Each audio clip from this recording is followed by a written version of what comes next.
Assalamualaikum warahmatullahi wabarakatuh. Kembali lagi kita belajar IPA. Nah, kali ini kita akan belajar tentang pewarisan sifat.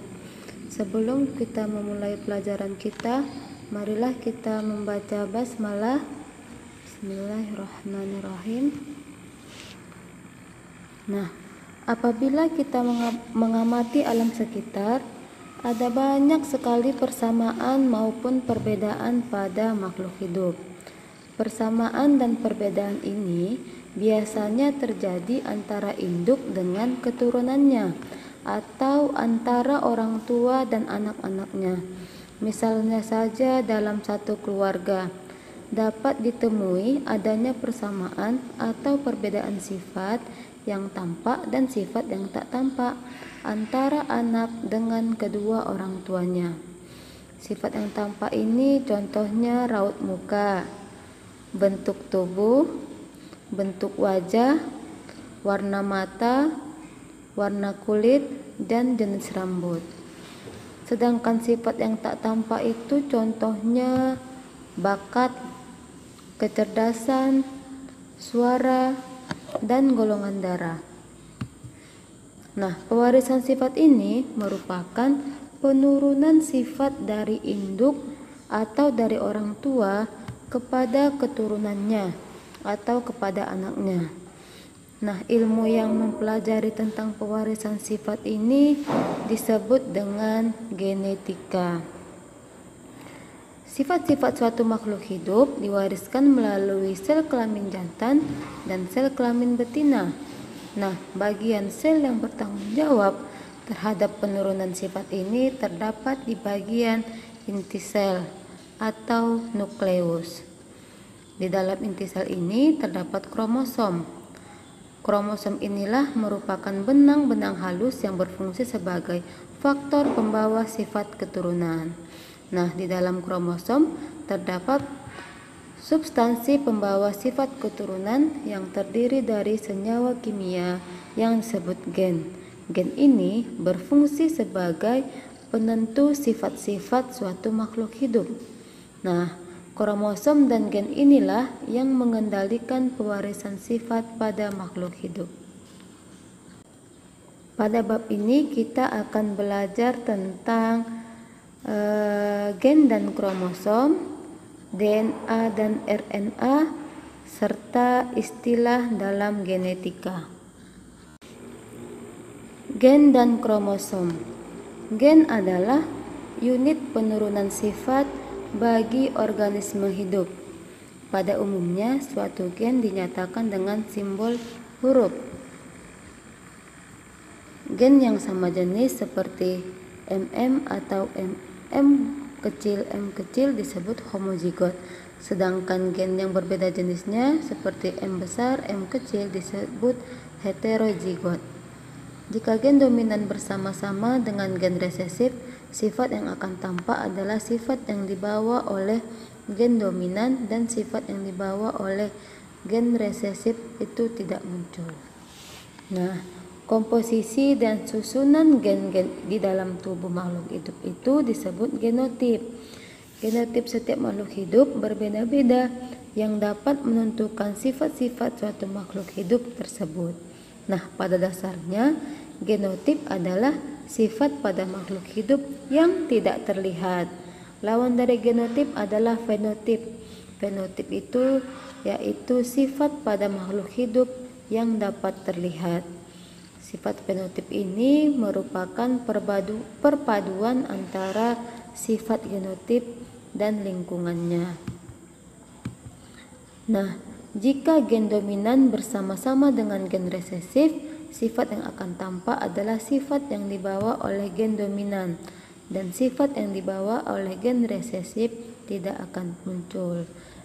Sebagai contoh, misalnya sifat pendek dominan terhadap tinggi. Nah, jika gen untuk pendek muncul bersama-sama dengan gen untuk tinggi, sifat pendeklah yang akan muncul pada keturunannya. Kromosom. Kromosom adalah materi genetik yang berupa benang-benang halus atau kromatin yang berfungsi sebagai pembawa informasi genetik kepada keturunannya. Setiap inti sel makhluk hidup memiliki dua jenis kromosom, yaitu kromosom tubuh atau autosom dan kromosom kelamin atau gonosom. Kromosom tubuh ini berfungsi untuk menentukan sifat-sifat tubuh suatu kromosom. Kromosom tubuh dilambangkan dengan A besar yang berasal dari kata autosom, yang terdiri dari 22 pasang atau berjumlah 44 buah. Autosom terletak pada sel tubuh dan berpasangan sehingga disebut kromosom diploid, ditulis dengan 2N. Sedangkan kromosom kelamin atau gonosom berfungsi untuk menentukan jenis kelamin suatu organisme. Nah, gonosom berjumlah 1 pasang atau 2 buah. Gonosom pada laki-laki dilambangkan dengan XY dan pada perempuan dilambangkan dengan XX. Gonosom terletak pada sel kelamin dan tidak berpasangan sehingga disebut kromosom haploid atau ditulis dengan N kecil. Bisa dilihat pada gambar. Nah, ini pada gambar ada 22 pasang kromosom tubuh. Sedangkan kromosom seks ada 1 pasang atau 2 buah. Nah, dengan demikian jumlah kromosom pada manusia adalah 23 pasang atau 46 buah. Bisa dilihat pada gambar. Nah, kromosom laki-laki ditulis dengan 44 A besar ditambah XY, sedangkan kromosom wanita ditulis dengan 44 A besar tambah X besar. Perhatikan bagan berikut. Di sini ayah memiliki 46 kromosom dan ibu memiliki 46 kromosom. Nah, spermanya memiliki 23 kromosom dan sel telur memiliki 23 kromosom. Antara sel sperma dan sel telur terjadi fertilisasi yang menghasilkan zigot yang memiliki 46 buah kromosom atau 23 pasang kromosom, sehingga individu baru memiliki 46 buah kromosom atau 23 pasang kromosom.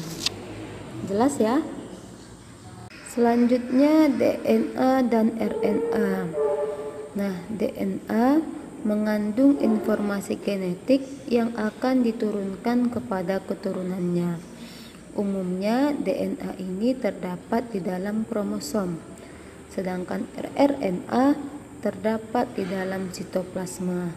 Nah, perbedaannya RNA memiliki ukuran yang lebih pendek daripada DNA dan berbentuk pita tunggal. Selanjutnya istilah dalam genetika.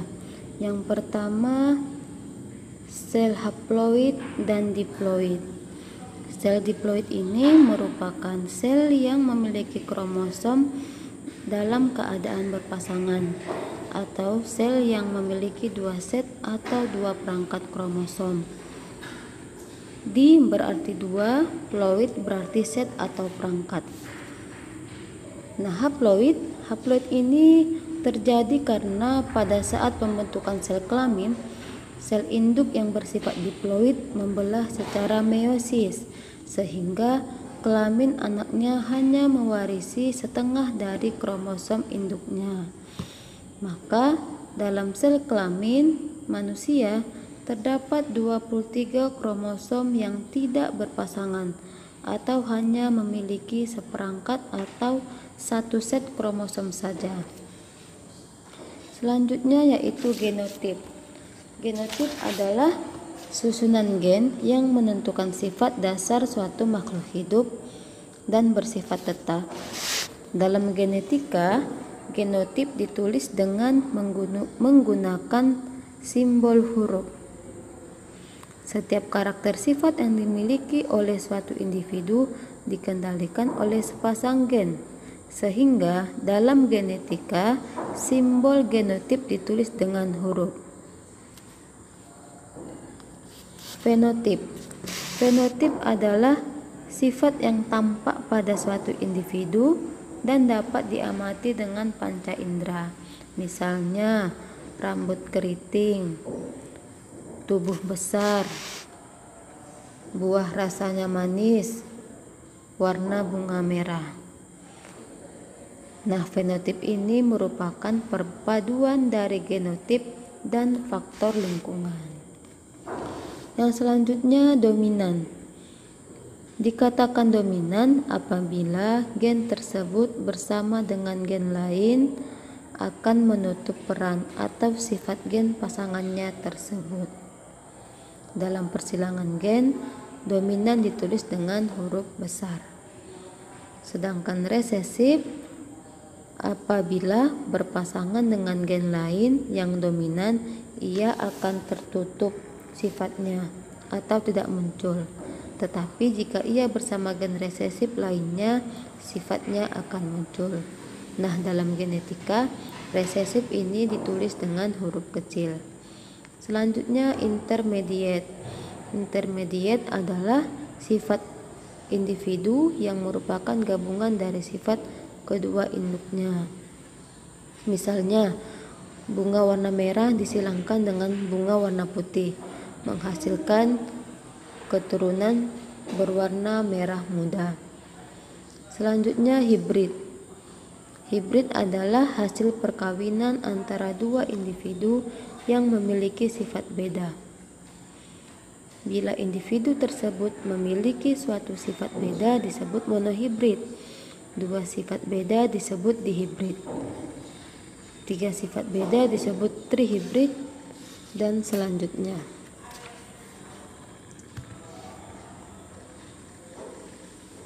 Nah, cukup sekian penjelasan dari Ustazah. Sekarang waktunya kakak-kakak dan abang-abang mengambil alat tulis untuk mengerjakan kuis ke-6. Sebelum menutup pelajaran kita, marilah kita membaca hamdalah. Alhamdulillahirrabbilalamin. Oh iya, jangan lupa menuliskan nama dan kelas di pojok kanan atas kertas ya. Nah, sekian dari Ustazah. Wassalamualaikum warahmatullahi wabarakatuh.